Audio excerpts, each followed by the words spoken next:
बड़ी खुशखबरी। खुर्जा में किन्नरों के लिए देश का पहला वृद्धाश्रम बन रहा है। साथ ही वृद्ध किन्नरों को रोजगार भी मुहैया कराया जाएगा, जिससे वो ठीक से जीवन यापन कर सकेंगे। वृद्ध किन्नरों को रोजगार के लिए बन रहा है देश का पहला वृद्ध किन्नर आश्रम। लेकिन एक सवाल उठता है कि किन्नर समाज के लोग करीब 10 साल से जिला प्रशासन के चक्कर काट रहे हैं कि हमें शमशान और कब्रिस्तान की जगह मुहैया कराई जाए, लेकिन किन्नरों का कहना है कि ना हमें शमशान की जगह मिले और ना हमें कब्रिस्तान। सरकार से उन्होंने गुहार लगाई है कि हमें शमशान और कब्रिस्तान की जगह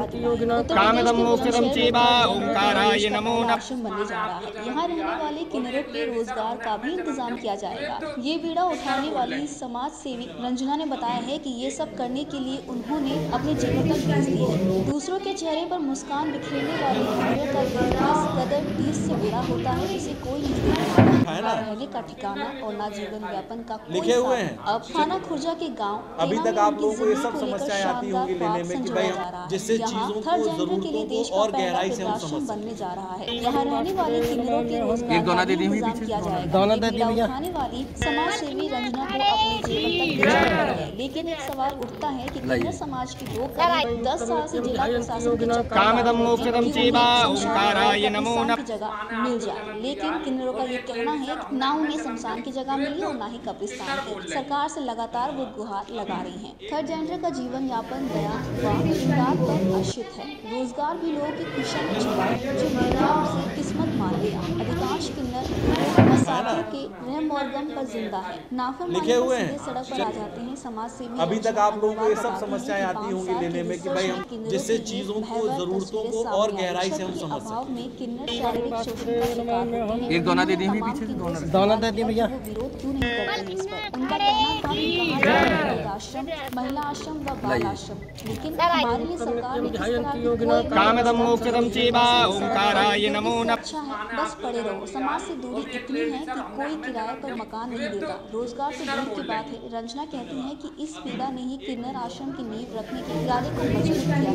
जमीन खरीदकर आश्रम बनाने की प्रवृत्ति शुरू हो गई। महिला कल्याण सेंटर के अध्यक्ष रंजना अग्रवाल पहले किन्नर आश्रम की नींव टेना गांव में भूमि पूजन किया गया है। अभी तक आप लोगों को ये सब समस्याएं आती होंगी लेने में कि भाई हम जिससे चीजों को जरूरतों को और गहराई से हम समझ सकें। रोजगार परीक्षण की भी व्यवस्था एक दोना दे दी पीछे दोना दे दी भैया के लिए भी पत्र मिला है। उम्मीद है ये अन्य प्रदेश और जनपदों में भी आकार रंजना मैडम है, महिला कल्याण चेतना समिति के सचिव हैं। इनके साथ मैं एक सेविका के रूप में कार्य कर रही हूँ। तो मैडम ने बहुत अच्छी एक बहुत सुंदर पहल करी है किन्नर समाज के लिए कि एक इन समाज के लोगों के लिए एक आश्रम होना चाहिए, वृद्ध आश्रम, जिससे कि वो अपना वृद्ध अवस्था में अपना जीवन यापन अच्छे से कर सकें, इधर उधर उन्हें नहीं भटकना पड़े। तो मैं इस पहल के लिए बहुत ही धन्यवाद देती हूँ मैडम को। कदम से कदम मिला के इनके साथ चलने के लिए हम सब तैयार हैं और इन्होंने बहुत अच्छा ये बीड़ा उठाया है और हम इसको बहुत आगे तक लेके जाएंगे। 1995 से समाज सेवा करती थी। बेटियों को निःशुल्क ब्यूटिशियन, सिलाई कढ़ाई सिखाती थी। डीडी कॉलेज, इंटर कॉलेजों में जाती थी। वहाँ बीच में मुझे किन्नर भी मिले, बोले रंजना जी हम भी सीखना चाहते हैं मैडम। मैं सीखो। फिर उनसे मैंने बातचीत करी। बातचीत करते करते मैं पता चली कि इनकी कैसी स्थिति है, क्या नहीं है। तो मैंने पता लगी कि मैंने रिसर्च करा, 5 साल दिए अब तक मैंने ज़िंदगी के, कि भाई कहाँ से कैसे ज़िंदगी चलती है तुम्हारी, क्या है।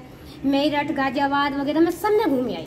मुझे वृद्ध किन्नर भी नहीं मिले वहाँ पर। मैंने कही प्रकृति का नियम है कि हम जवान हैं तो हम बूढ़े भी होंगे। मैं वही बूढ़े किन्नर कहाँ जाते हैं। फिर किसी ने नहीं बताई, औरों ने भी बताई, 2-4 ने।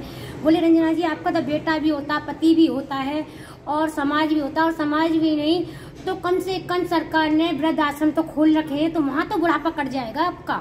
मैंने बिल्कुल। बोले ना तो हमारा पति होता, ना बेटा होता, ना समाज होता। समाज में हमें किराए तक तो मकान देते नहीं है कोई, और फिर बुढ़ापा आ जाए तो हमें तो वृद्धाश्रम भी, किन्नर वृद्धाश्रम भी नहीं है जो हम रह सकें। जब तक तो हमारे हाथ पैर चल रहे हैं, जब तक जवान हैं, जब तक खा रहे हैं, उसके बाद तो हमारी जिंदगी नरक से भी ज्यादा नरक हो जाती है। मैं बोली कैसे? बोले जीते जी तो नरक है, मरने के बाद भी नरक है।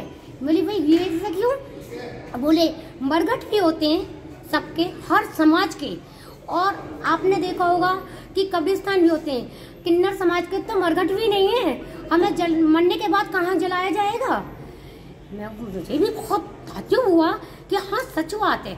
बुढ़ापे की तो बात ही है कि हमारा परिवार में इतने होने के बावजूद भी ऐसी दिशा है कि बच्चों को वृद्धाश्रम में छोड़ जाते हैं बच्चे हमें, और इनका तो कोई नहीं है। वृद्धाश्रम होना चाहिए इनके लिए, किन्नरों के लिए जरूर। तो मैंने उसी दिन कसम खाई कि सबसे पहले रंजना घर अपना जब बनाएगी कि छत बनाएगी, पहले किन्नर आश्रम वृद्धाश्रम बनाएंगी। तो मैंने उसके लिए अपने गहने बेचकर जमीन ली है, बेच के जमीन ली है, और उसकी 6 तारीख को उसकी नींव रखी जा रही है, जिसमें डीएम साहब, सीडीओ सर और अधिकारी राज्य मंत्री जी भी आ रहे हैं, अनिल शर्मा जी भी आ रहे हैं, और नींव रख दी है। देखो मैं ये चाहती हूँ कि जैसे हमारा खुर्जा जिला बुलंदशहर में बनी है, इसी तरह से पूरे भारत में किन्नर आश्रम होने चाहिए। इनके लिए सुविधा होनी चाहिए, सारी व्यवस्था होनी चाहिए। इनके तो पता चलिए कि आधार कार्ड तक भी बने नहीं है। लॉकडाउन में इनको तो राशन भी नहीं मिला, कि इनमें भी सब तरह के किन्नर होते हैं, कि गरीब भी होते हैं और अमीर भी होते हैं। कि देखो जो एरिया बंधे हुए होते हैं, जो शहर के एरिया होते हैं अपनी स्थिति चला लेते हैं, पालन पोषण करते थे। जो गांव के एरिया हैं उनको तो रोटी भी खाने को नहीं है। क्या हमारी सरकार सोई हुई है? मैं सरकार से हाथ जोड़ती हूँ इनके लिए, किन्नरों के लिए, कि आगे बढ़ें और अपनी छत छाया में हमें भी लें, किन्नरों को भी लें, सबसे। ये एक प्राइवेट संस्था, एक एनजीओ है। एनजीओ ने प्राथमिक प्रयास किया है, इसके लिए इन्होंने ज़मीन मुहैया करवाई है, और इस ज़मीन पर लोगों के सहयोग से ये लोग एक आश्रम बनाने की कोशिश में लगे हुए हैं। जैसे जैसे जनता का सहयोग जितना मिलेगा उसके हिसाब से जो ये संस्थान है ये आश्रम बना रही है, और एक बहुत ही बेहतरीन प्रयास किया जा रहा है किन्नर समाज की उत्थान के लिए और उनके वेलफेयर के लिए। मैं ये कहूँगी कि ये जो जिसने भी सोचा है बहुत अच्छी सोच सोचा है, बहुत अच्छा सोचा है।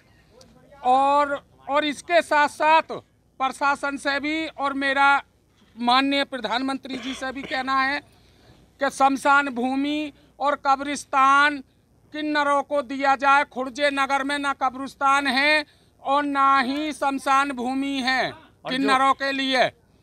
और जो बधाई जो हमारा कार्य है, जो मांगना खाना है, वो हमारा जब तक सूरज चांद रहे तब तक हमारा वो कार्यक्रम चलता रहे। रोचक खबरों के लिए यूं ही जुड़े रहें हमारे साथ, और हाँ, हमें सब्सक्राइब करना ना भूलें। नीचे दिए बेल आइकन को जरूर